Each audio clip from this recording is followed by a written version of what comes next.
नमस्कार मित्रांनो, real fact मराठीमध्ये आपल्या सर्वांचं सहर्ष स्वागत. मी श्याम ब्रह्मपुरीकर.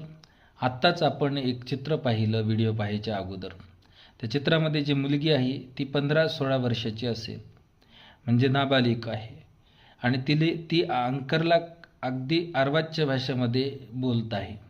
त्यामध्येच तिनं भारताच्या पंतप्रधानाबद्दल म्हणजे मोदीबद्दल काय बोललं की मोदी हे व्यक्त होत नाहीत आणि शिक्षण मंत्र्याला राजीनामा द्यायला लावत नाहीत.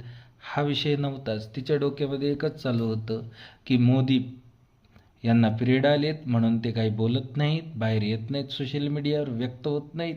आणि ते जर बाहेर आले तर प्रेग्नंट होतील. तू कोण आहेस, तू प्रेग्नंट होशील, अशा अनेक शब्द रचना तिनं त्या ठिकाणी व्यक्त केल्या. आता मी या मुलीबद्दल बोलत नाही आहे किंवा तिच्या भाषेबद्दल बोलत नाहीत. हे तिचे संस्कार का अंतर्गत संस्कार हे कळत नाही आहे. परंतु जे देशद्रोही लोक नवीन पिढीमध्ये जे विचार पेरतायत त्याचा परिणाम या पिढीवर कसा होतोय या आपण जंतर मंतरच्या मोर्चेमध्ये पाहिलं, आंदोलनामध्ये पाहिलं. एकही असा विद्यार्थी नव्हता जो विद्यार्थी म्हणून घेण्याच्या लायकीचा होता. काही चांगले विद्यार्थी तिथे गेले, परंतु नीटचे विद्यार्थी जे होते ते रिझल्ट येऊन आनंदात पेढे वाटत होते शेजारी पाजारी.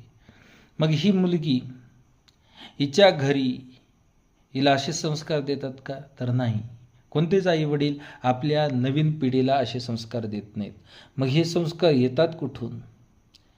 शाळेतून का संगतीतून? आपण कोणत्या व्यक्तीकडं आपले लेकरं, आपलं मुलं पाठवतोय त्याची जाणीव आहे का?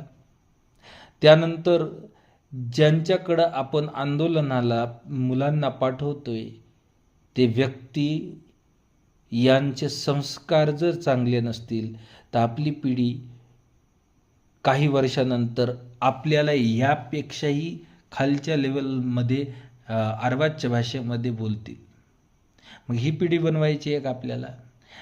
या मुलांचं काही चुकीचं बोलणं चुकीचं नाही आहे, काही की त्यांना जे त्यांच्या डोक्यात पेरल्या जातं तेच ते बोलतात. म्हणून पालकांनी सावधान राहायला पाहिजे आणि आपल्या मुलांना संस्कार द्यायला पाहिजेत.